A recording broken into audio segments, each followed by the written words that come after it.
Thank you very much, and welcome to TNT. And of course, it is that time of the year in which we will visit with some goblins and little creatures milling about the neighborhoods. With that in mind, it is our pleasure to introduce to you now TNT's very own Ghostbuster, Lord Alfred Hayes. How do you do?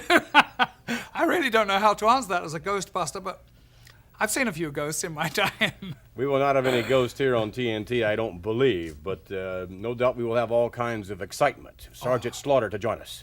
Yes, and I'm looking forward especially to one of my favorite personalities, a new personality, Brutus Beefcake. Yes, I understand he's going to take it off. Yes. Interesting. Also, to join us, as a matter of fact, Baron Mikhail Sickluna, a name from the past and certainly one of the greats in the World Wrestling Federation. And Johnny Valiant, himself a fabulous wrestler, now the manager of one Brutus Beefcake. That should also be an outstanding guest. But right now, we'd like to take you to some videotape footage. Many of you have seen bits and pieces of. A very short piece to remind you of a most unusual occurrence in which Sgt.Slaughter allowed us to visit Camp Cobra. We'll take you now and revisit some of the action that we saw not long ago with the one and the only Sgt.Slaughter.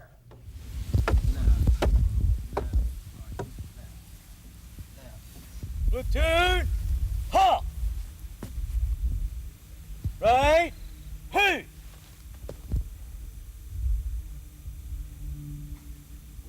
Platoon, parade, hit! Very nice, squad leader. Good morning, gentlemen. Good morning! It's very nice to see you here this morning. I'm glad to see you all are here on time. I respect people that are on time. And you all know what you're here for, don't you? Yes, sir! We're here for one thing, and that's America, isn't it? Yes, sir! What are we going to do with America? We're going to clean it up, aren't we? Yes, sir! We don't want any more Iranians around, do we? No, sir! We don't want the Russians invading us, do we? No, sir! You know the Cobra Corps stands for what? America, sir! That's right, correct, America. And that's what we want to do. We want to clean up America of all the trash. And that's what we're going to do starting today. And I'm glad to see you all could make it. I know you're all handpicked by myself and my squad leader. And we're all going to go through a rough, tough training camp. I know you've all been through a training camp already. That's how you got here. But now the real work starts. And if you can't make it, you're going to be shipped out. Have I made myself clear? Yes, sir! I can't hear you. Yes, sir!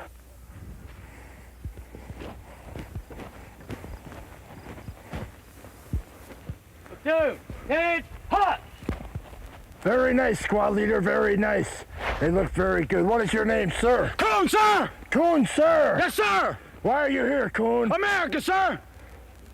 Your name? Schnitzel, sir! Schnitzel. Sir! Where are you from, Schnitzel? New York, sir! You like America? Yes, sir! You love America? Yes, sir! You like Iran? No, sir! Okay, that's what I want to hear. You like Russia? No, sir!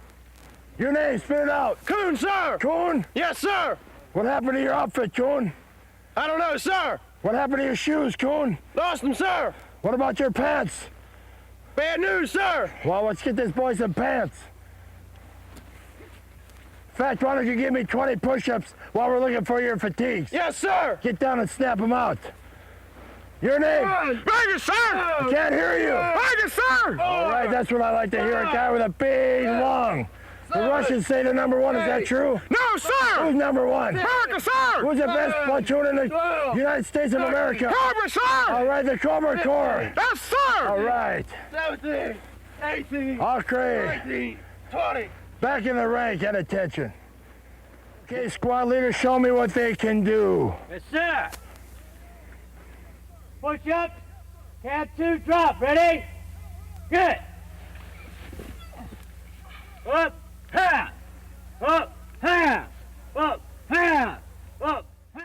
That, ladies and gentlemen, a review of an inside look of some of the actions of what many have termed as truly indeed America's greatest living hero today. With that in mind, we would like to introduce to you the one and indeed the only Sgt.Slaughter.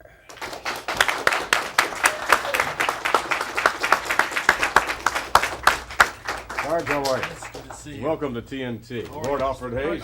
Oh, Have a seat if you would. At ease out there. Thank you. Sarge, your activities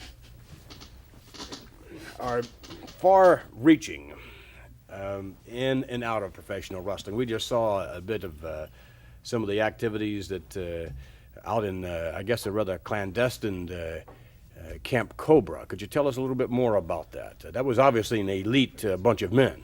Well, I wanted to find a place that was hot. I wanted to find a place that was private. So I've been all over the country, and finally I found a place for Camp Cobra, and I'm not going to tell anybody where it is because I don't want any visitors. I want it to be kept quiet and secret, especially from the Russians and the Iranians. Well, now, these men, paramilitary or whatever they may be, obviously it's something different than what we have considered in the past in terms of the honorary Cobra Corps, in which we have a legion of fans, really, that follow you. Many almost worship you. But this is something different, and it was, I would assume that these men are trained for special reasons.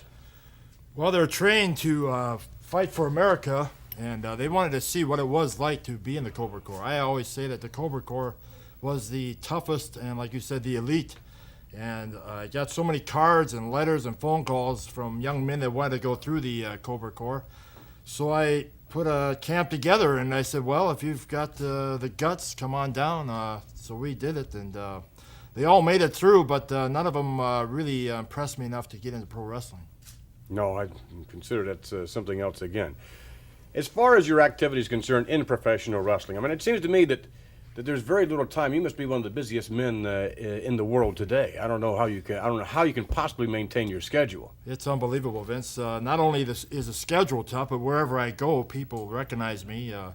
Wherever I go, I see the camouflage, and I always recognize people with the camouflage on and carrying their American flags and their signs, USA, and even if they don't have one, all of a sudden they make one up. I travel around in a camouflage limousine, and it's easy to spot me, and people, as they go down the highway, will go out of their way to make a sign USA #1, which I'm very proud to be an American. I'm very proud to know that the people would take the time to make a sign USA #1 because that's what I'm here for. I'm fighting for America, and it's just great. And the schedule I have is awfully tough, but I love doing it.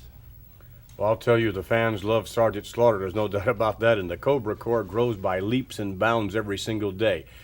We're going to return with Sgt.Slaughter, and we're going to take you back to a special matchup and also a different side of Sgt.Slaughter's Cobra Corps. The youngsters will really pile into the ring. We'll be right back with more TNT.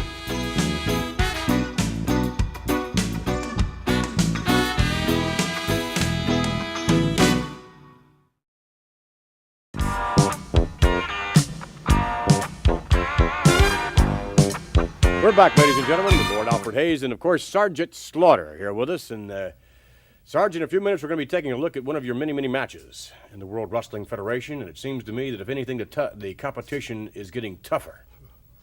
You're telling me, everybody's looking to knock off a top performer, a top wrestler in professional wrestling today, especially in the World Wrestling Federation, where all the top wrestlers are today. And I'm one of the ones that they're trying to knock off. So I've got wrestlers from Johnny Rods all the way up to the Iron Sheik trying to take me out of the picture to get them some matches with Hulk Hogan, who's the champion. So to get to Hulk Hogan, they almost have to go through me, and it's a big challenge for me every time I get in the ring. It's like attempting to go through the Maginot line, I would think. Yes, well, by the time they get to Hogan, I think they're pretty well beat up. Sarge, there's the most unusual glasses you have on. Well, yes, these are glasses that were given to me by a little boy by the name of Johnny in Atlanta, Georgia, and his father was lost in the Vietnam War, and he gave me these in remembrance of his father. So every time I get a chance to wrestle or be on a show like this, I try to wear these glasses, but if he doesn't mind, I like to take them off for a while. They have some sort of insignia on them. What is that? Yeah, well, they're stars and stripes. I don't know if the camera can get a close-up of those or not, but they have the stars and stripes on them, and Johnny... I think they're a little difficult to see through. Yeah, well, when you're looking through the stars and stripes, you can see about anything you want. Very good. We'd like to take you to some footage now with Sgt.Slaughter in action. And As I said before, it's certainly no easy task for the Sarge anytime he steps into the ring, but one thing that he can count on almost always, and that is the fans will be behind him 1,000%. Let's take you now to ringside. Sgt.Slaughter in action. This contest is scheduled for one fall with a 10-minute time limit. In the ring at this time from Marion, Ohio, weighing 246 pounds, Charlie Fulton.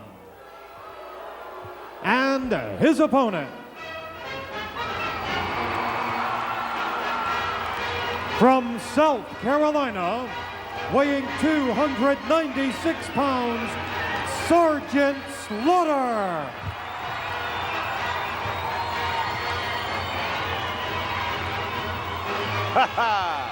There's a little lady from the Cobra Corps. Yes, indeed. You talk about your great American heroes. At the top of the list has to be this extraordinary athlete. Sgt.Slaughter.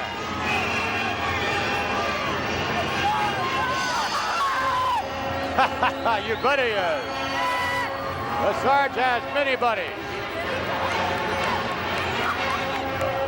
A salute to Old Glory.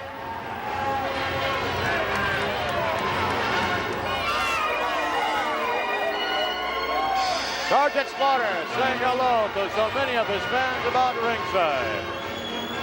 And a special hello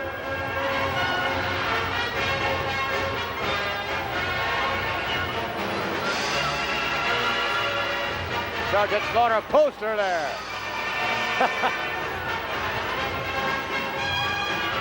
That's quite a likeness, isn't it, Bruno? Indeed it is. I'll tell you, I'm amazed every time I see this man step into the ring. Never seen so many flags, so many pitches. People just love this guy because, of course, he is right now, he is telling him America's #1, and fans love that. And, of course, he's right. America is #1. Sgt.Slaughter. There he is.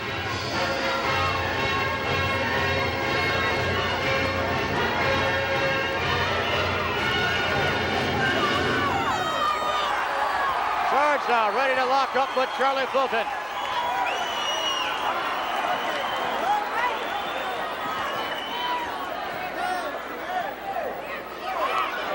And the Sarge, knowing full well Charlie Fulton, the veteran, is going to give him a real run for his money. Slaughter keeping a keen eye on Charlie Fulton.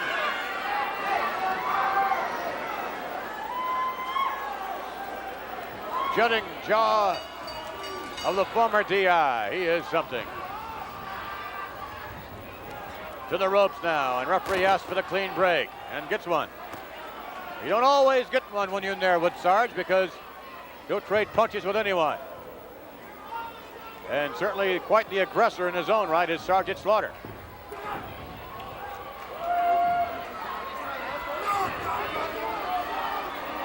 Slaughter continuing to twist now. Nice maneuver by Slaughter, ramming the knee to the shoulder.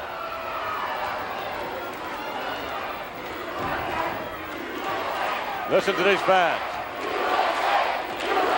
USA, USA. Boy, there he is, the Sergeant. He saluted while he had his opponent. He just got caught with a shot right in the jaw, and that stunned him momentarily, followed with an elbow right in the back of the neck. A shot in the midsection, and right now Sergeant is in a little wee bit of trouble. But look at that. Slaughter trading blows with Charlie Fulton. Slaughter getting the best of Fulton on that last exchange. Fulton backpedaling a bit now.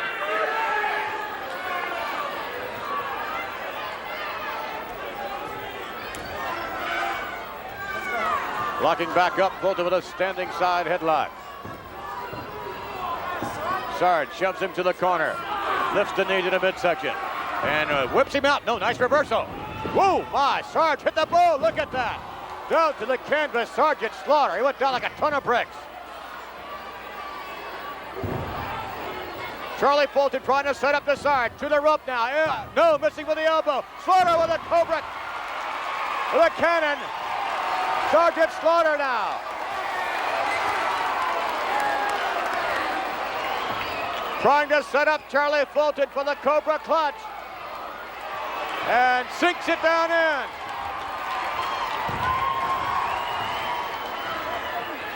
Sarge seeking the hold deeper and deeper. The Cobra clutch on Charlie Fulton. And Fulton going down, and he almost is going out. That's it. Yes, sir. You don't mess around too much with this man. Sgt.Slaughter will get the official decision. Here is your winner, Sgt.Slaughter.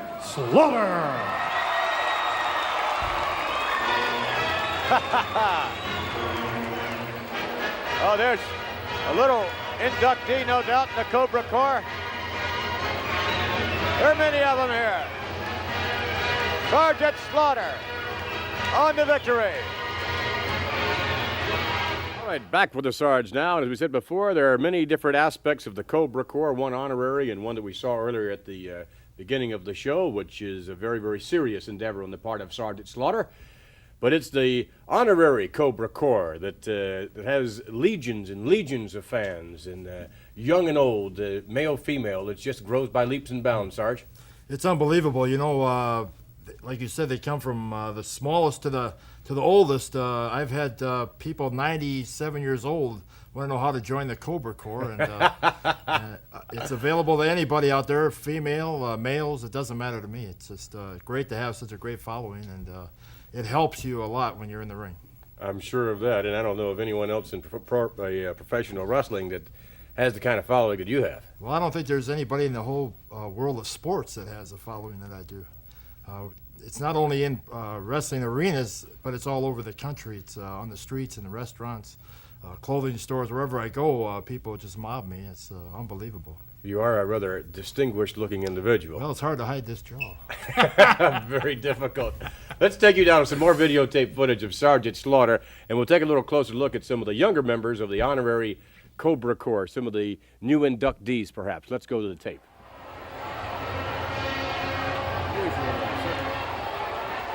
I'm sure that in Madison Square Garden, this was not normally be the case. No, it was unbelievable. Like I was just speaking of, they come from the rafters just to get a touch of Sgt.Slaughter, to just even show me that they have an American flag or they have a USA sign or any type of a picture or a poster that they made up. And it's just great because not only do I think I'm the #1 American, but so do they. And it's just great. All the camouflage and everyone saying the Pledge of Allegiance to the flag, and never have I seen it like that before. Here, listen to this.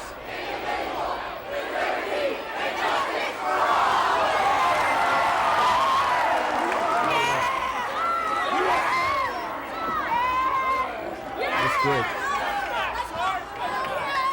Well, Sarge, let me ask you, there are many individuals in professional wrestling that criticize your patriotism. It seems to me that there is no one individual, I would venture to say perhaps not even the President of the United States, that can bring out this overt patriotism, and people, no one, I don't think perhaps ever has been able to bring that kind of display, that kind of emotion to the surface, and no one's ever been able to do it quite like you, and there are many that criticize you for it in some fashion. Well, there are always a lot of critics no matter what you do.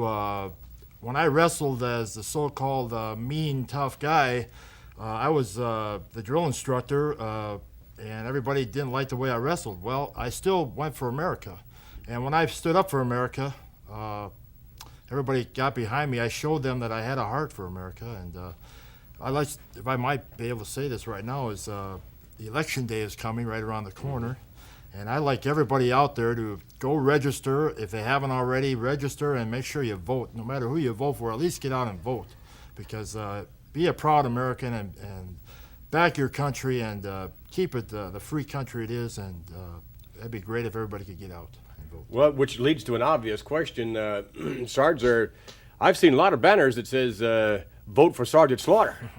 Yeah, well, people have asked me to run for President of the United States. Well, I guess that might be in the future, but right now I just want to clean up America of Iranians and Russian wrestlers, and Well, they're hot on your trail. There's no doubt on that. And sure what is. big monsters. But someday I'd like to meet the president, whoever it may be, and have a little chit chat. Maybe I could be his vice president or something.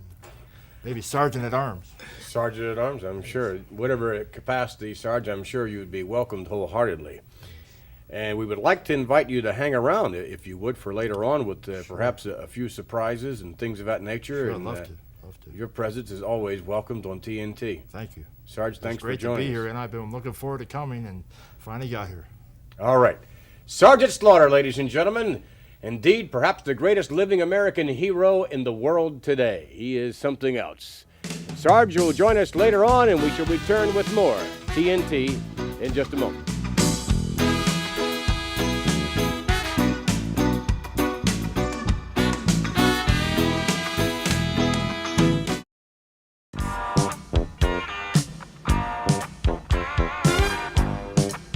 There have been many unusual individuals in professional wrestling, the World Wrestling Federation in particular.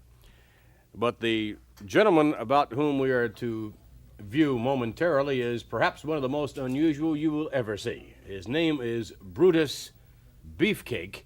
He is managed by a gentleman known as Luscious Johnny Valiant. And recently, Beefcake had the entire wrestling world on edge as to whom he would allow to manage him. He chose Luscious Johnny Valiant. We would like to take you now to some rather rare footage of Brutus Beefcake. Just a little short resume of myself. I'm from New York City, and I have come down here tonight very graciously. Your host here has opened the doors for myself and my wrestler.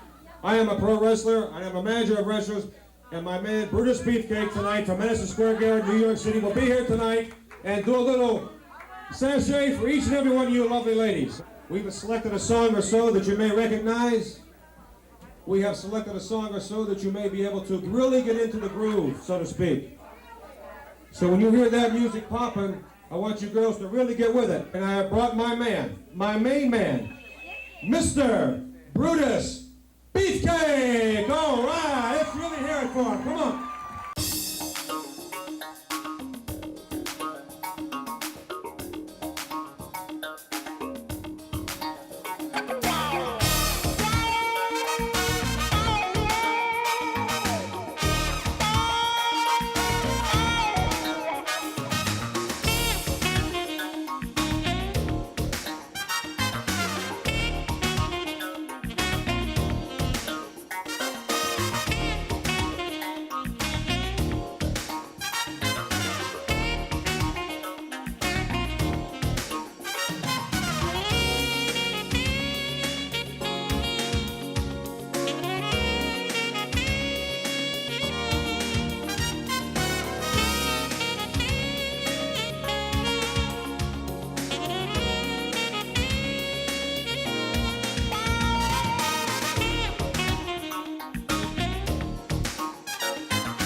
That is probably one of the most bizarre things we have ever had here on TNT.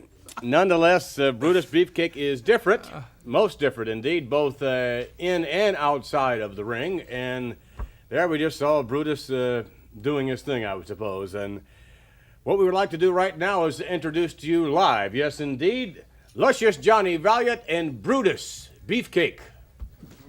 Oh, yeah, Daddy-O. Oh, yeah. All live, right here. Mr. Valiant, would you care to join us? Oh, yeah, on the Benny, set, boy. please?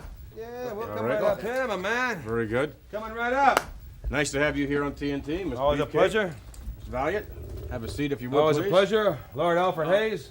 Brutus, how are you? Look like a waiter. You all right, Al? Yeah, but I'm not bringing you any drinks. All righty, brother. Brutus is a rather sizable individual, isn't he, actually?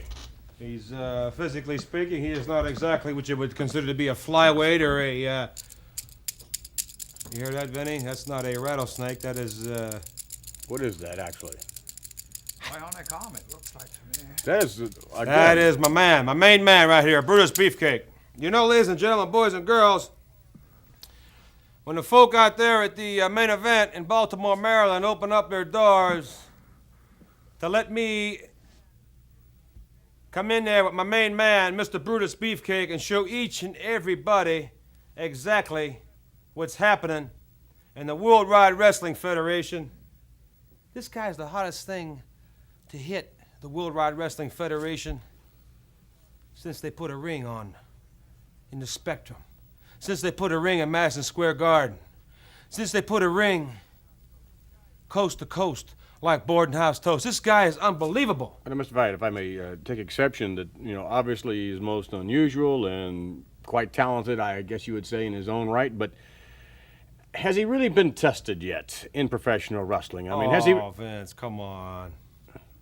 What do you mean he's been tested? You think I would ever put myself with a chump? You think I'd ever put myself on the line, my track record on the line, and ever initiate myself as a human being in the World Wide Wrestling Federation, make my reappearance in the World Wide Wrestling Federation with some chump? No, we're not inferring that, actually, Mr. Valiant. It's just that Mr. Beefcake seems... has he been avoiding some of the more extraordinary talents in professional wrestling? No? No. He's not avoiding nobody. Hey, we're here. His contract is highly negotiable. If there's anybody out there that would like to wrestle Brutus Beefcake, you go right ahead. And you bring that contract forward. I will review it. I will check it out. I will look into all the loopholes. And we have attorneys that will check it out, man, so to speak. All right, again, Mr. Valiant, Brutus Beefcake no doubt will be put to the test in upcoming weeks. And how do you feel that Mr. Beefcake could have had perhaps anyone in the world to manage him? I mean, Arnold Skolin was interested in the contract, certainly Freddie Blassie, Lou Albano, Bobby the Brain Heenan. I mean, they were throwing money at him right and left. How did you land the contract? Man's got good choice. Man's got good taste. The man knows talent. In other words, when I come down the aisle with Mr. Brutus Beefcake, ladies and gentlemen, boys and girls, wrestling fans of the World Wide Wrestling Federation, I'm not just coming down the aisle. I'm coming down there to oversee matters. I'm coming down there to lend my assistance. I'm coming down the aisle to say it's Brutus Beefcake versus whomever, but it's Johnny Valiant lurking, it's Johnny Valiant available, it's Johnny Valiant watching. Well, now, how much do you credit your presence then with the phenomenal success of Brutus Beefcake? I say it's a 50-50 deal. I say it's Brutus Beefcake's talent, it's Brutus Beefcake's physical prowess, it's Brutus Beefcake's presence, but it's also Johnny Valiant. It could be 25-50. It could be 90-10. It could be 10-90. It could be 98. It could be 2. But the bottom line is this man's going to win, and I'm going to make sure of that. And nobody is ever going to give him a bum steer, Vince McMahon, Al Hayes. Nobody is ever going to give this man a bum steer while I'm around. All right, well, let's take you now to some videotape footage, if we may. Brutus Beefcake in action. You will also see, of course, at his side, the brains behind the brawn, and brawn in his own right, Johnny Valiant. Let's go to the tape. Ladies and gentlemen, entering the ring at this time is the manager. Here he is, Luscious John Valiant. This contest is scheduled for one fall with a 20-minute time limit. To my left, from parts unknown, weighing 273 pounds, Brutus Beefcake. His opponent to my right, from Auckland, New Zealand, at 242 pounds, Tony Garea. Tony Garea, a big hand from this capacity crowd. Brutus Beefcake led in by Luscious Johnny Valiant. Johnny Valiant back in the World Wrestling Federation. What a find.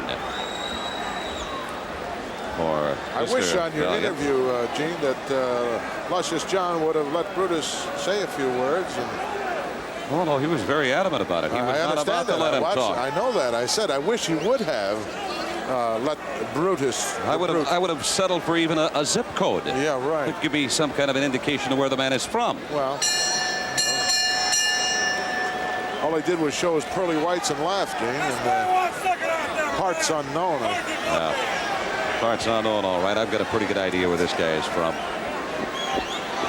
Tony Garea, of course, from Auckland, New Zealand, located in the northernmost island of New Zealand. Auckland at the northern end, at the southern end, the city of Wellington. Lovely place. You ever been there, Gene? Never. I have. What a beautiful spot. There in Australia, really. As a kid, I was enamored with geography. Look at this forearm apparel, Gene. If that's not illegal, I don't know what it is. Most assuredly is. And I cannot understand. I'm not going to sit and criticize World Wrestling Federation officials because let's face it, men like Beefcake and Valiant are going to get away with anything they can. They'll try anything. Absolutely.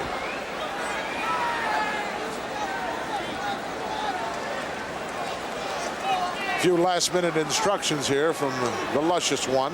Well, I've got to get my sunglasses back out. It's kind of bright, isn't it, Gene? Put them away after the airline trip earlier today.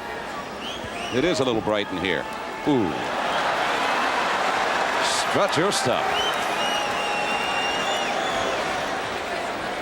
Oh, that's good. I'm impressed. Yes. Nice move on the rope. It's all right to strut around like that, Gene. You better be able to wrestle, though. Luscious John still out here at ringside. Now, this could become somewhat frustrating to Mr. Garea. Tony likes to get in there and get to it. Tony very quick. Boy, he looks good. You're overhearing some of the comments of Luscious Johnny Valiant. Brutus now. Backstep now. Look at that. We gave him a shot with that forearm right across the face. Beefcake unloading with heavy artillery on Tony Garea. Front face lock here. Obvious chokehold. He tried to conceal those blows, too, by utilizing the left hand. Brutus on a reversal. Hard into the turnbuckle, and Tony Garea comes alive. Downstairs. Now to the upper torso. Takes him over with a side mare, and Tony Garea in control. We have got action.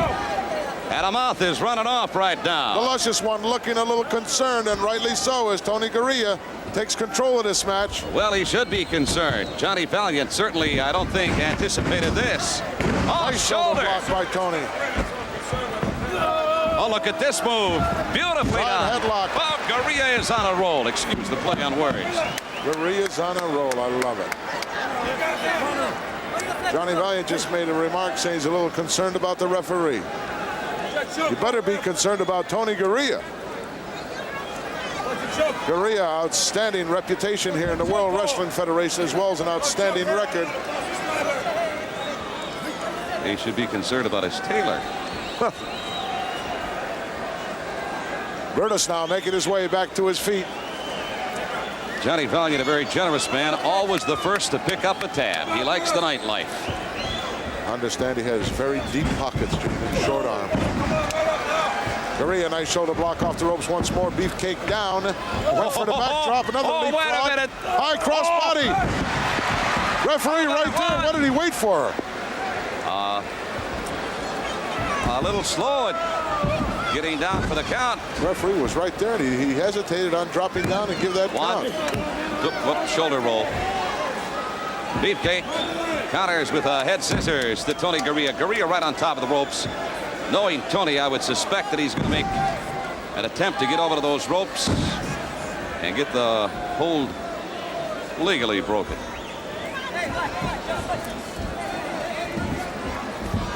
All right. Blatant choke on a part of Brutus Beefcake. Right in front of the referee, too. Ref grab a set of... Brutus unloading with those heavy 23-inch biceps on Tony Garea's neck. And those very, very controversial striped apparel on the forearms of Brutus Beefcake. Beefcake's #1 cheerleader, Johnny Valiant, coming to life here on the sidelines. There's a left to the midsection. Garea doubles over. Set up on a whip into the ropes. A boot downstairs, and Garea certainly worse for wear. And there's a big right forearm. Shot to the midsection. The toe of the boot.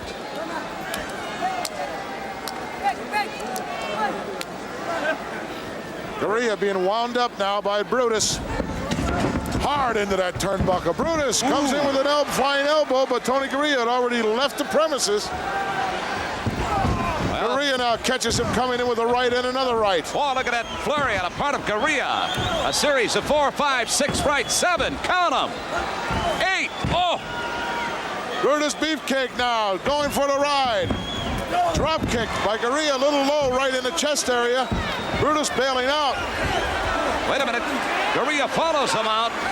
And now all of a sudden, Brutus Beefcake turns into Carl Lewis. What Look is out, this? Tony going to roll him up here in a small He is package. indeed. 1, 2, ref, come on. No, he didn't get him. Garea off the ropes again. Over the top, and now, wow, what a knee. Did you see that? A knee right to the head, side of the head of Tony Garea. He's going to get him. He got him. Very impressive victory. Very impressive victory, Mr. Valiant, Mr. Beefcake. I'm sure you were very proud of that victory over Tony Garea. Very proud. Beg your pardon? Very proud. Mighty proud. You know, an interesting question was brought up. Beefcake proud. Very good. An interesting question was brought up during the commentary of that match, in that earlier on, apparently, there had been an interview in which Mr. Beefcake and yourself were involved, and apparently Mr. Beefcake was not allowed to say anything. Is it possible for Mr. Beefcake to speak? Why, you want him to talk? You want to hear him? Sure, why not? How much money you got? I'll tell you what, I'll do it for nothing. You want to hear him talk? Everybody want to hear Brutus Beefcake talk? What do you think, it's a ventriloquist deal here or something? Think I got him sitting on my knee or something? This guy's a trained athlete, man. You don't think I observed this guy over time? What do you think, I'm some kind of a schmuck? I'm going to stand here like some kind of a squirrel and bring some yo-yo here into the World Wide Wrestling Federation? Are we going to hear the man speak or not? You want to hear him talk? Say a few words. Say a few words. Are you going to say a few words to Mr. Beefcake? Say a few words. Just 2 words. Brutus Beefcake. Did you hear it? Did you hear it, Vince? He said Brutus Beefcake. And Brutus Beefcake is the only 2 words Worldwide Wrestling Federation fans only should know, only should memorize, only should get behind. Ladies and gentlemen, Worldwide Wrestling Federation fans, Brutus Beefcake. All together now, Brutus Beefcake, because they are the only words of significance. They are the only words that you really should know, because this man's going to rewrite the annals of pro wrestling. Mr. Valiant, we'd like to thank you very much for joining us. Oh, that's okay. And we would like for you to perhaps hang around a little bit and for maybe some more TNT. Mr. Beefcake, thank you very much for joining us. Most unusual talent, Brutus Beefcake, managed by luscious Johnny Valiant. We shall return with more TNT. Stay with us.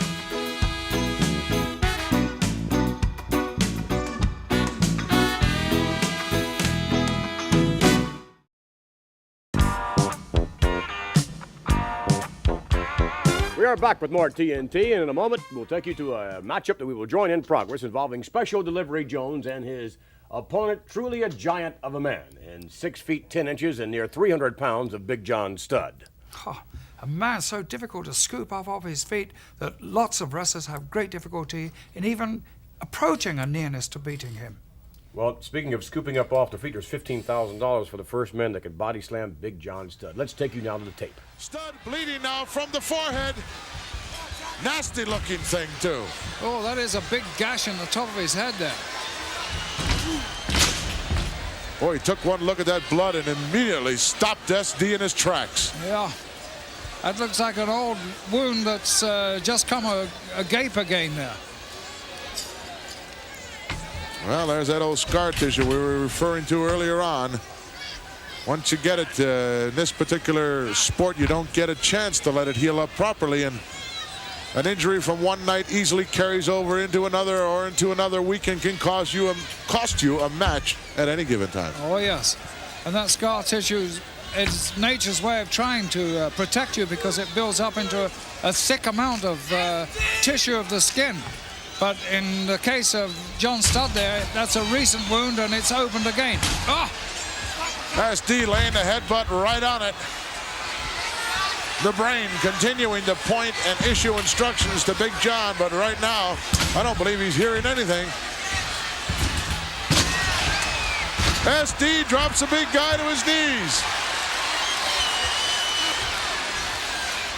Bobby Heenan said, stop fooling around with this guy and put him away. Oh, he's not fooling around. He's sucking breath in now. He's trying to get something back into his head, a little more sensible than just that reeling and dizzy sensation he has in a... Uh-oh, Heenan up the steps now. Referee counting him down in a hurry.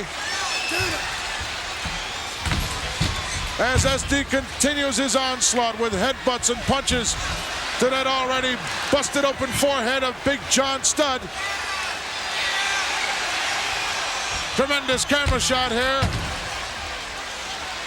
SD has a game plan and it seems to be very, very successful, Gino. You said they never come into the ring without a game plan, and they don't. And I think this is the obvious evidence of that. Absolutely. Once he saw that patch on the forehead of Big John Studd, didn't take him too much time to go to work on it. Heenan once again up the steps. And SD continuing with the headbutts, and the big guy goes down. Oh, he's down. SD over for the cover. Forget it. Yeah. That was like the Eiffel Tower coming down when he... Wow. Now then, SD, don't become too overconfident. Just keep at him the same way as you did before.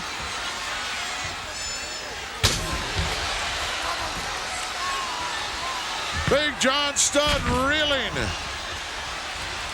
Oh, he's going for the slam again. No, but he reached the ropes. There's Heenan, boy, who has some anxious moments here. Sidetracked again by the thought of $15,000, and now he's paying the price. SD outside. He made just an unfortunate error there, just one tiny error of judgment in thinking he had Studd where he could slam him for $15,000, and Studd is bleeding profusely from the forehead, and it's just a shame that that had to happen then. Bobby the Brain Heenan laying a bad mouth on SD Jones, as only he can do it. SD's got to get back inside the ring. Doesn't want to get counted out here. No, he's been hurt with that heavy knee that Studd gave him when he attempted to slam him there at the end.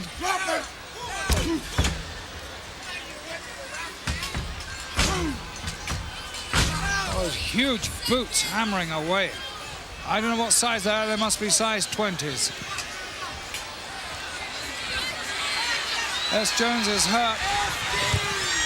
I think he's just ruining now the chance. He should take a hike, Your Lordship, right around the other side. And, yes. You know. He is taking a hike, and that's the one sensible thing he's doing.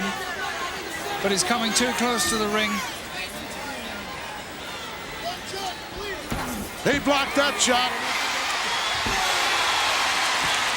Headbutt gives him a chance to get back in.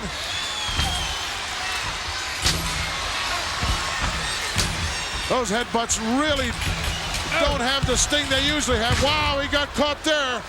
He's having to deliver him with an upward motion. Oh, he dropped a big elbow right on his throat. It's all over. Oh, that huge arm. That massive, great tree trunk of a arm did all the damage there.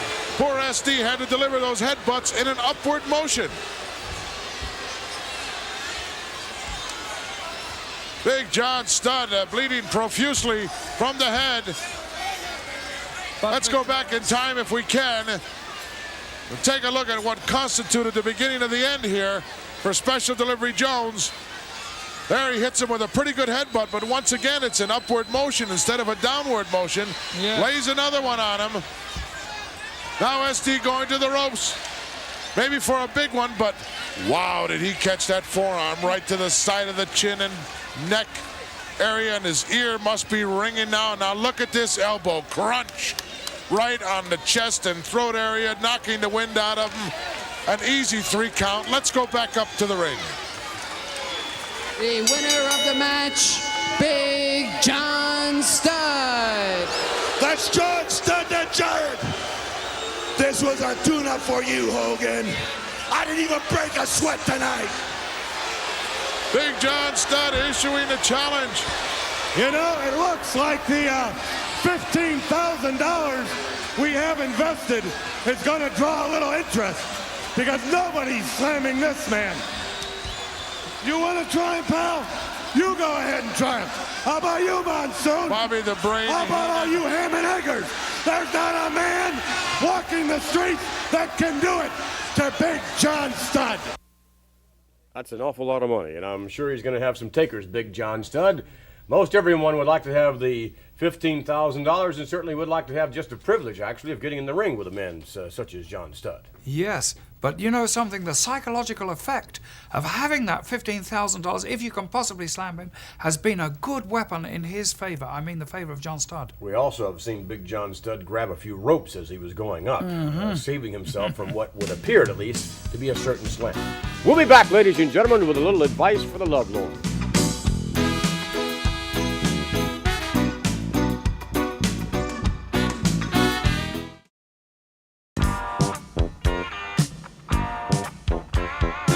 Yes, we are here with John Valiant, and who will hopefully give us a little bit of advice in terms of some of the questions and maybe some comments as well that people have written in over the course of these last couple of weeks. Dear TNT, I have a problem.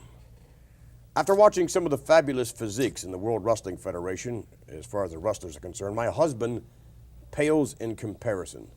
What's a girl to do?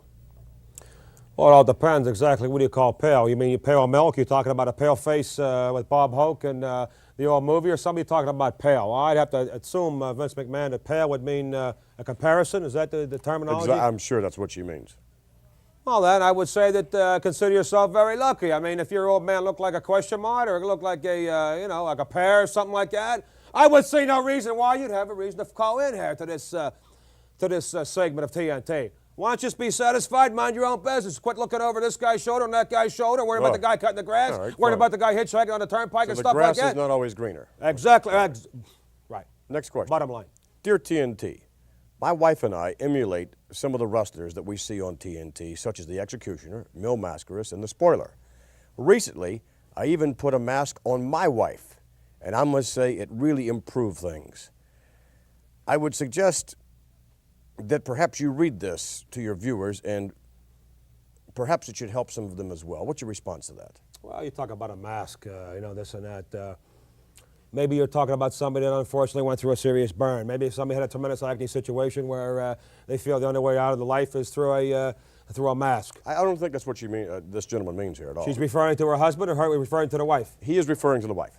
Oh, well, I don't blame you, because I've had several situations where I got myself like that. There's nothing wrong with that. There's nothing wrong with a woman that wears a mask. All right, next question. Some of my best friends out there wear masks. All right, next one. Dear TNT, right. I'm different. Female, very attractive, wealthy, right. and very much into ugly men. Are there any World Wrestling Federation wrestlers that would fit the bill? If so, could you make an introduction? Yeah, there's a lot of men that are ugly. Hulk Hogan's filthy ugly. There's no doubt about that. What? Well, Hulk Hogan's he's not exactly a Robert Redford or Brutus Beefcake type. There's no way.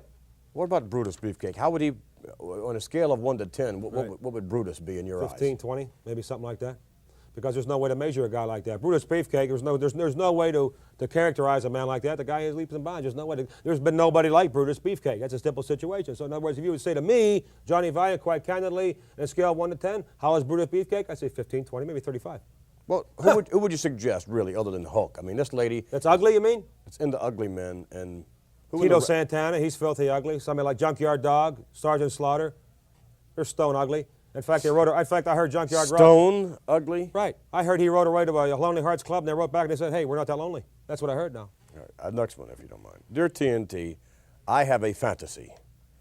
I have seen many different kinds of matches in the World Wrestling Federation, but my favorite fantasy is being involved in a 16 to 20 man battle royal. Do you think I'm unusual? First, I'd have to say, what kind of a group plan do you have? Do you have open-end policy? Do you have a group coverage? Do you have a type of deal, a double indemnity? Do you have a disability clause in your contract? In other words, anybody would want to encounter a 16 to 20 man battle royal, even a 10 man battle royal, they have to have kind of a death wish type situation, Vince. I mean, that's a situation where somebody's, number one, sick, number one, they're into pain, number one, they're not into longevity, number one, they have no loved ones or somebody they're waiting for them at the end of the shower. I don't think that's what they mean when they say involved in a battle royal. I don't think that they really want to be physically involved in the over-the-top rope portion of the battle royal. I don't think that's what they had in mind. What did they have in mind? They want to partake of it, or they want to see it, or they want to watch it, or what they want to do. I mean, clarify yourself.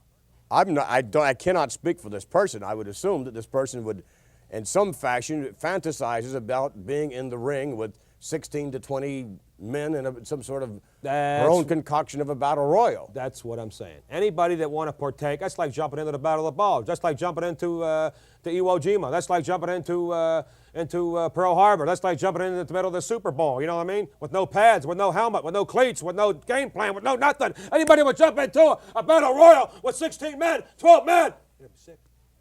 That's why I say Brutus Beefcake. We thank you.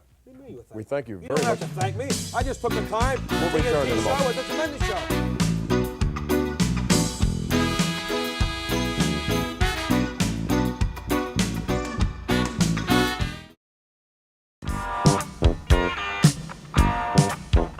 No further ado, we would like to introduce to you the one and the only Junkyard Dog. Hello, big JYD.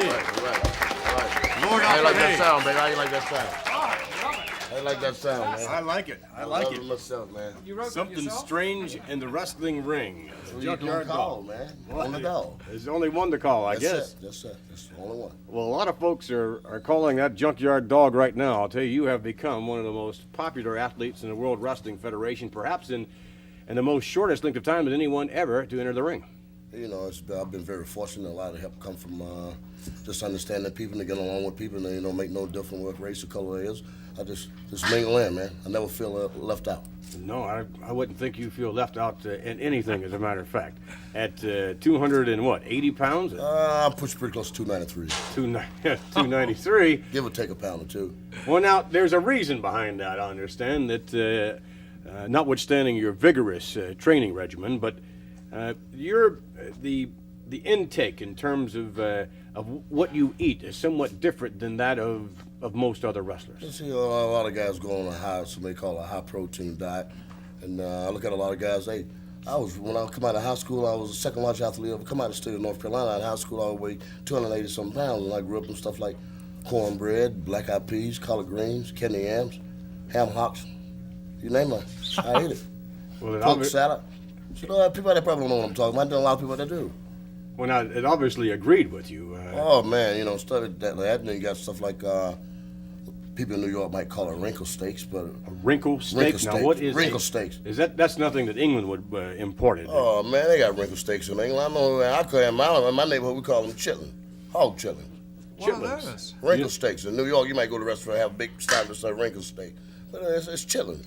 I still don't understand. Oh, we'll taste it. I'll let you taste it. Chickens, did you say? No, not chitlins. It's close to, well, it's from the same yard as chickens, I guess, maybe. Not even the same yard. No. You're talking about pork and poultry. Right, but I mean, generally it would be around the barnyard. Oh, yeah. You know, type of... We dance around out there. Sometimes we go around November, December, and then pop goes the weasel. Pop goes the weasel. Well, now, JYD, you've brought a little something for us, have you not? Oh, yeah, I got some nice ladies in from a place called the Yellow Bow here in town, and they walked around. Hey, I feel it. My intestines ringing a bell. Well, what about the possibility of tasting some of these morsels you brought along with you? I never thought we would get to that part. My stomach making an awfully funny noise. Well, how about let's go over and take a look, huh? Oh, let's go, guys. All right, JYD brought Lord. along Alfred's going to... Oh, Alfred, yeah, yes, you got to my bring them on. goodness. It smells so good, I can't resist Yes. it. Well, I don't know Yes. about that. Wait till I taste it. Well, now, over here... After you, go ahead. Now, after you, Alfred. on, Someone get the crane to help Alfred down, please. Very good. All right. Come around this way, Very good. Now, this is... Keep my microphone here. This is Venice and Eva. All right. Now, JYD, you were talking before, this is what you grew up on, right? This kind of food. That's it, man. Now, could you explain to us a little bit? Now, what is the, for lack of a better term, what is the green stuff out there? I call it mustard greens, or salad greens, or collard greens. It's greens, man. It's greens. Now, and what do we have mixed in there, Venice? Is something mixed in that greens over there? Yeah, well, I'll explain to you what we have here. We have collard greens here. All right. And they're seasoned. What are they seasoned with? With our pork. Seasoned with pork. Bacon. Normally we bacon and the grease from the bacon. And the grease from the bacon. All right, now behind the collard greens, it looks like, what is that actually? You're not going to believe. These are chitlins. These are chitterlings. What he was called. Chitlins. Yeah. Well, that's, okay, chitlins. Now, and chitlins are one of your favorites? They're one of my favorites. In New York, they call them wrinkle steaks. Wrinkle steak. And Alfred, you've never heard of this wrinkle steak? I've never heard of wrinkle steaks, chicklins, or colic pork. Not chicklings, it's chitlins. Oh, chitterlings. They don't have that in England? Certainly not. No, okay, fine. All right. Now, what else do we have here? Now, behind that, we have, looks like... candied sweet potatoes. All right. They're called yams. All right, called yams. Now, over to the left over there, it looks like chicken of some kind. Is that what that is? This is stewed chicken. Stewed chicken. Some people call it smothered chicken. This is chicken with gravy and onions. Mm-hmm. Now, Alfred, that would be right up your line, I think, maybe. I'm not too sure. Yes, that looks rather nice. The onions, one must be careful about those for social circumstances. Social circumstances. Does it ever bother you, JYD? Don't bother me. All right, fine. And then over on the right, what is that concoction of... Looks like peppers of some kind. What is that? This is short ribs of beef. All right. You have green peppers and onions and your gravy in here. Mm. Boy, that smells delicious. In front of that, what is that? This like some sort of dessert, maybe? Yeah, this is a peach cobbler. Uh-huh. Now, one thing I think that, Alfred, you recognize, and that would be the white stuff. Yes. Back here on the back of the table, this white stuff, that looks like rice. Is that rice? Oh, he knows about this. Okay. That's what it is. And then from there, of course, we have, it looks like corn muffins. Yeah. All right, how about if we can try some of this? Eva, you got a few plates over there. Maybe we can try some of this. And Alfred, why don't you jump out there? Okay, well, the rice, we had wild rice last week. Is this tamed rice? This week? Well, I'm not too sure. It's wrinkle steaks, man. Let me try the wrinkle steaks. All right, let him try some of that wrinkle steak. Could I try one of those scones? Scones? Well, those things just there. Corn muffins. Corn muffins, not Yes, scones, Alfred, please. Cornbread. But why don't you go for the wrinkle steak? Wrinkle steaks, yeah. Wrinkle steak. Why don't you let him have some of that? Wrinkle steaks. That's it. All right. Let's get some of that good stuff up in there now. All right. Now, that get a lot of juice on that. Too much, man. Save me a lot. Save it all. I'm just going to let him try. Okay. Our dog, Alfred, why don't you try that to see if you like that first of all? I always test these. Put some hot stuff on. Put some hot sauce on it. It looks better than that. Wait a minute. We're not finished with it yet. first. We're not quite finished with it. Let me. Something else The gotta hot go on this? This should be. Let me see if it. How does it smell hot to you? What is Does it? it Is smell that, hot? Yeah, man. That's not ketchup? too hot, is it? Tomato sauce? That's not bad, is it? No, right down the line. Let's have a little of this on. Oh, just a minute, on just a Alfred. minute. Hey! Oh, sorry, Alfred. That's a little. Well, that's a nasty little thing to get out of there, isn't it? Huh? Don't you think that's plenty? Yeah, well. yeah, you load them up there. It may be on fire. Okay, now let's see, Alfred. What did? Well, I'll take a small piece just here. There. We're That's quiet all now that on is. the 18th greenies, Alfred. Go ahead.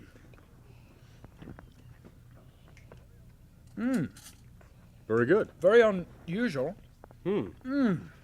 And very, very hot. Very, a little bit on the warm side, huh? Do we have some water? Unfortunately, that wasn't on the menu, Alfred. But Bring nothing to drink, Alfred. all right, but here comes something for the dog now. Candy jams out there and the glit. Now, dog, you can jump right down on Yeah, that. they don't have to worry about me. All right, and this, Tomato sauce on No, that's not tomato sauce. Hot sauce, man. Pepper sauce. and certainly not tomato for certain. See that red stuff? There we go. All right, Let it good. there. There you go, baby.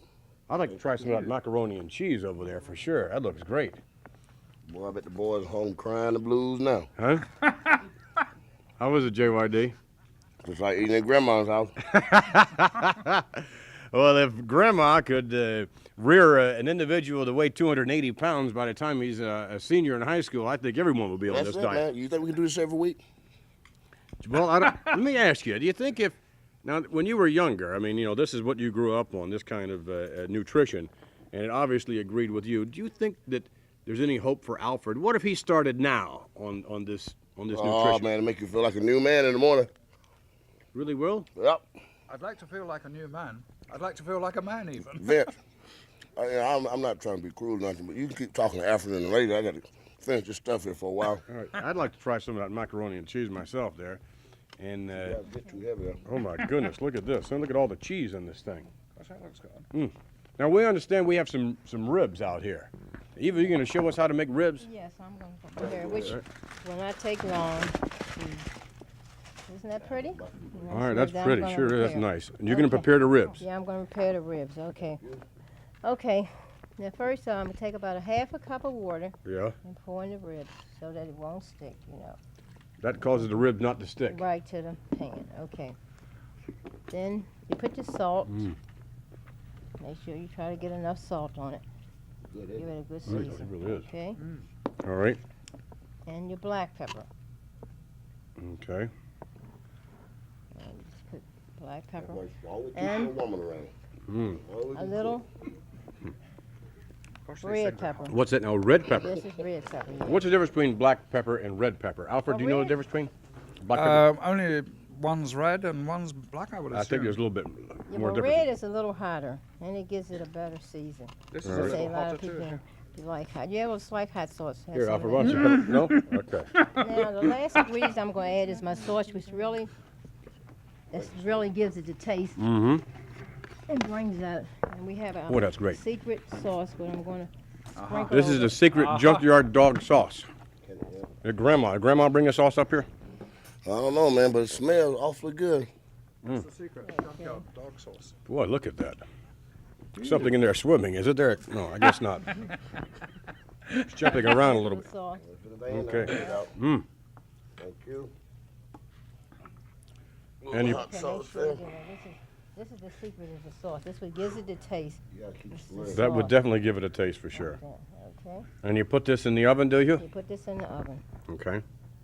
And then what happens? And then when it comes out, it's brown and golden and ready to eat. It is. Yes. Now, Alfred, we'll have some of that hopefully when we come back, and we would like for Alfred to sample, if possible, some of the ribs. I think you'll get off on the ribs, Alfred. If there's some ice water as well, because my mouth at the moment is on fire.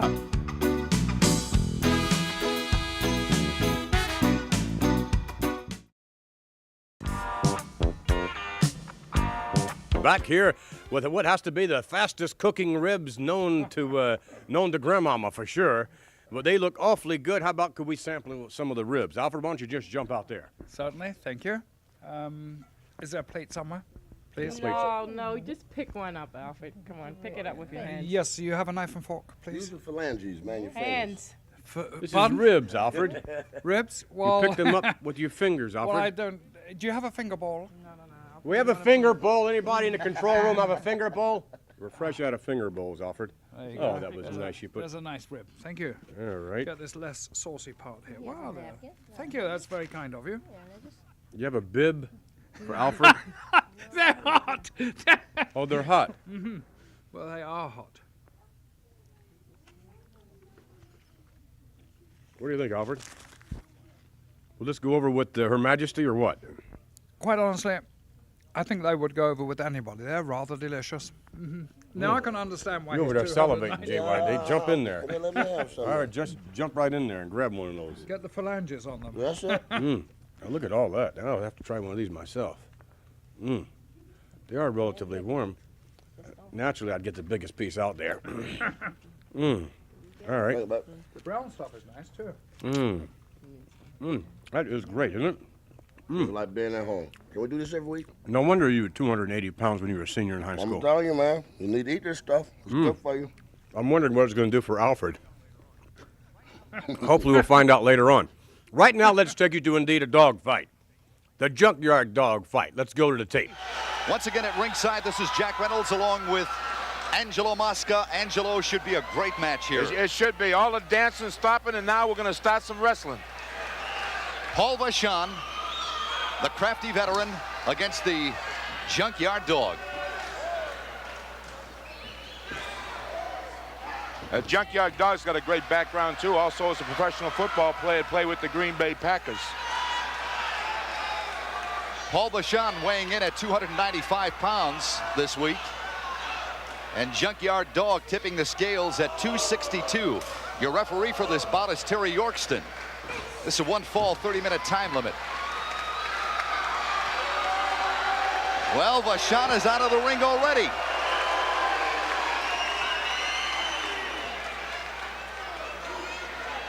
There's a good shot of the Junkyard Dog right now, waiting for Vachon to get back into the ring. Angelo Paul Vachon is, as I have mentioned at the offset of this bout, a crafty veteran. He sure is a crafty veteran, and you saw what happened earlier in the situation. But Junkyard Dog can hold his own against the veterans as well as the rookies because he's an athlete, as you can see. Look at the powerful shoulders on this man, Jack. Well, I tell you, that Junkyard Dog is really put together. Little hair pull in there. Raking the eyes. In fact, there he goes, raking the back right now.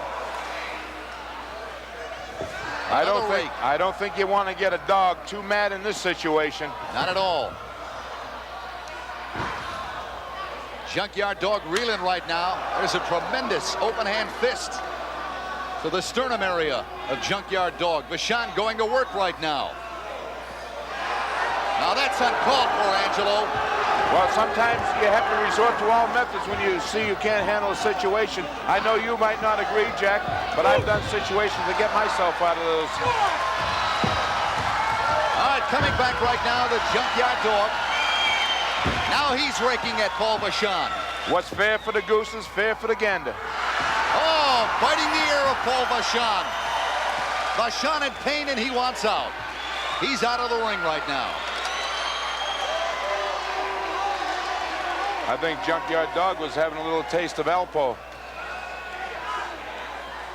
Vachon coming back into the ring right now as referee Terry Yorkston does his count. And the Junkyard Dog goes to work again on Vachon. A whip into the ring. Look at this body slam. Holding him up there. Look at that. Oh, the big thump. That's it.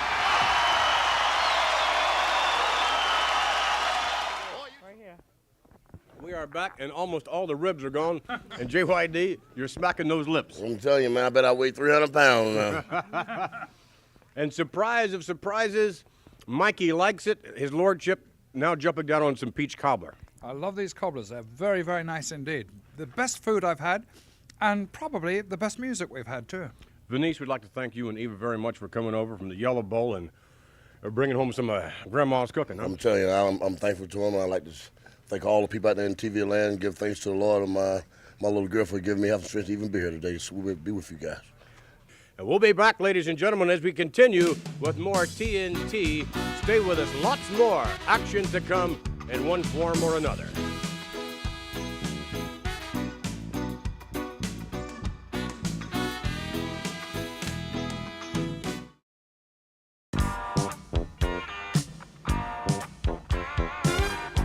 Right now, we'd like to introduce to you a former co-holder of the Tag Team Championship in the World Wrestling Federation, Baron Mikel Sickluna. Baron, oh my goodness. Hello, Vince. Nice seeing you. Good to see you, Baron. You know Lord Alfred Hayes, Who one is of your this guy? counterparts. What do you got here? Who's this guy? Yes. Well, see you last. Have a seat, Pleasure. Baron. A long time ago. Pleasure to be here. Well, now, Baron, when you were wrestling, you and, be it individually or as a tag team, and normally, of course, your partner was King Curtis Iakea, who was lounging somewhere, all 300 and some odd pounds of him on the beaches over in Hawaii. But in any event, you fellows were definitely the aggressors. There's no doubt about that. Would you agree with that? Yes, we were very active. We were very good. We worked real good together. Well, now, yes, indeed, I'm sure you did. But what I'm saying is that you were overly aggressive to many. They really thought you were overly aggressive and actually, from time to time, would bend the rules, if not break them. Would you agree with that? No, we never break the rules. We were just tough and rough, and we take all comers. All right, well, what we'd like to do is take you back to some videotape footage. We'll see Baron Mikel Sickluna, King Curtis Iakea in a tag team match against the Chief Jay Strongbow, a young Jay Strongbow, and Sonny King. All right, now here, Baron, that's King Curtis in there, and Jay Strongbow. And Strongbow and Sonny King had really been going to town in the World Wrestling Federation, but certainly were much smaller than you and the Big King. Yes, they were. They were very lots more than us, Vince. And I guess you would say probably not as tough. Would you say that? Well, I wouldn't say no. They weren't too tough. They weren't too tough. Like you can see, King Curtis is very. Look at him. He's very active. All right, now here, yes, he's active, but then again, so are you. I mean, you both are working on the trapezes area of Jay Strongbow double teaming. Now, I would think this would be considered breaking the rules, wouldn't you say? Well, no, I don't think that's breaking the rules at all. That's the way the match is going. That's the we went for it. Well, now here, you continuing the hold that you both had earlier. Now, what do you weigh right around now? Well, I weighed there 277. 277. Yes, sir. And Curtis was around, well, 300. Over 300. We'll just say over 300, huh? Right, Al? Yes, exactly.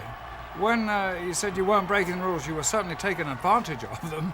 Well, yeah, we're taking advantage, but we're not breaking the rules, Al. Look at that. Is they breaking the rules over there? Well, now there, Sonny King came in. There you go. Well, I guess maybe I see your point. That's exactly what I'm talking about, Vince.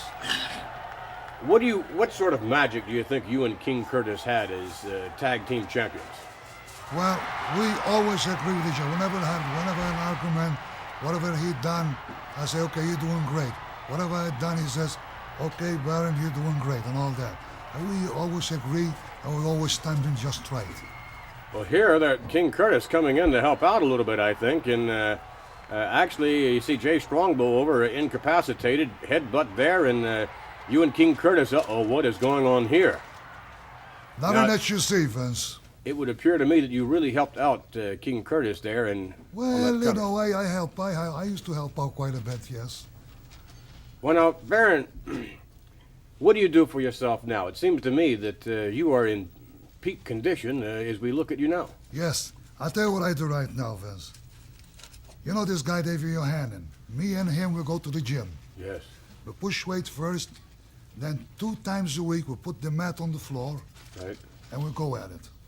Okay. We wrestle, and we wrestle. And sometimes we get mad at each other because you say, how can you do this to me? You caught me by surprise, and we have an argument. That is why people say, why 2 guys get mad at each other in the ring? Well, naturally, because when you just do something, you do something to other guy, naturally is gonna get mad. Mm-hmm. Like I was in Kansas City one time. Yeah, and what happened? I was there, and I was wrestling a guy, and here I go, and I went, boom, boom, boom. And all of a sudden, this guy, he drop kicked me, grabbed me, body slammed me, up to the suplex. I said to myself, uh-oh, wait a minute.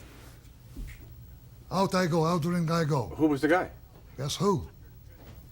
You're looking at him. You're kidding me. Put him Lord on, Alfred Hayes? You're looking Oh, at him. my Right God. over there. Kansas City Do you Classic. remember that, Lord Alfred Hayes? I think you colored it a little bit and made it sound nice. That was very, very gallant of Do you. you remember it all, don't you? Tell Yes, me. I do remember. Yeah, I'm absolutely. sure right. you, and I'm sure you remember your match with Lord Alfred Hayes vividly. The Potato Farmer. All right, ladies and gentlemen, we'll be back as we continue with more Tuesday Night Titans.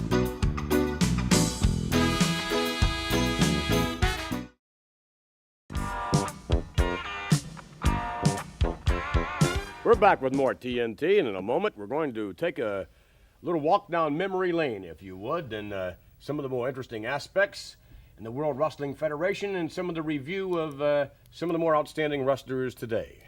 Well, we're going to look at Nikolai Volkoff, a big, impressive Russian, and a tag team partner that he's recently acquired, the Iron Sheik. The Iron Sheik we know as the world champion. Together they make a devastating pair. All right, let's take you now to the videotape of the Iron Sheik and Nikolai Volkoff. Well, almost, but with these guys, you're going to have a lot of almost, but never complete because they're just too tough. Huge Volkoff in there. Volkoff backed off by another man. Very, uh-oh, that doubles up. Murto in the clutches of Volkoff. Volkoff going to work on Joe Murto. We want Slaughter, some of the fans about ringside are chanting. They're definitely chanting it. Murto sets up, no he doesn't. Murto, very big man, trying to set up the Iron Sheik, and the Sheik saw that very easily. And the Sheik gets him up. Suplex down to the canvas. Tag is made. Big Volkoff over the top rope. Murto. Oh my, look at this. No, he's not gonna. Look at that, unbelievable strength. That's 280-pound Joe Murto. Up all the way and down to the canvas. 2 and lights out at 3. Now that was impressive. You may not like this man's politics. You may not care for his heritage, but that was impressive. And Salbala, ooh, wow, what a slam. The Iron Sheik stomping into the chest area, and Bellomo has yet to be able to make a tag to his partner. That obviously has already taken its toll on Salvatore Bellomo. No question about it. So far, he's just been pounded and pounded. In fact, right now, if they were, oh, that's right maneuver indeed. Tag is made now. Lombardi stepping through, has the Iron Sheik. Lombardi whipped to the ropes, the Sheik waiting for him. Shoulder block, down goes the Sheik. Off over the Sheik now, right back at him. Oh my. And Lombardi right into the foot of big Nikolai. Volkoff with a kick to the sternum area. Lombardi now, off the rope. Ooh, my. Volkoff. Ooh. 300+ pounds right into the back twice now. Volkoff enjoying his work. Oh. And the frequent tag, Lombardi just trying to get to the corner. Trying to get out of the grasp of the Sheik. Oh, no, look at this. Camel clutch. The Iron Sheik with the hold that took him all the way to the championship. The Iron Sheik with the dreaded camel clutch. Once he gets you in that hold, you're not too likely to come out. All right, front face lock. Yeah, that is a choke. And he does make the tag to Madden. Madden sort of reached in and forced the tag off. Punches like that, too. Look at this. Now there's that big boot of Nikolai Volkoff. Grabs him by the head. Yeah, you've really got to lay these punches in on this Russian to have any effect on him. I mean, you just can't go in there and mess with him. Parliament, he comes in, tries to pick up where Madden set Volkoff up, and look at the comeback of this Volkoff. He can really come back out of a situation, as you just saw. Yeah. Well, old Parliament there looks like he left the hit for the chicken house. Look out! And a tag off. The Iron Sheik was screaming for the tag off. He wanted to get in there. Setting up Roddy Parliament. Setting him up for that clutch there, and this is very painful, Rogers, as you may know. He's going to put him away. He's got him all set up for it. All the way back. The back does not bend that way normally. The referee calls for the bell, and a submission by Roddy Parliament. Brian Madden came in to try to change the complexion of the ending of this match. Here are your winners as they claim victory right now. The referee said, "You did it, leave him alone." All right, let's go to the ring. The winners of this bout, the team of Nikolai Volkoff and the Iron Sheik. Yes, I'm sure we'll be seeing quite a bit more of that tag team combination and quite a bit more of those two individually. They both are on a real tear as of late. They're both aggressive, and I must say, looking at those cuttings there, the Russian was really, really aggressive, and I think that the Sheik is back to World Championship form. Both of them certainly knocking on the door of the championship. When we return, ladies and gentlemen, a word about the next edition of TNT and a most unusual occurrence.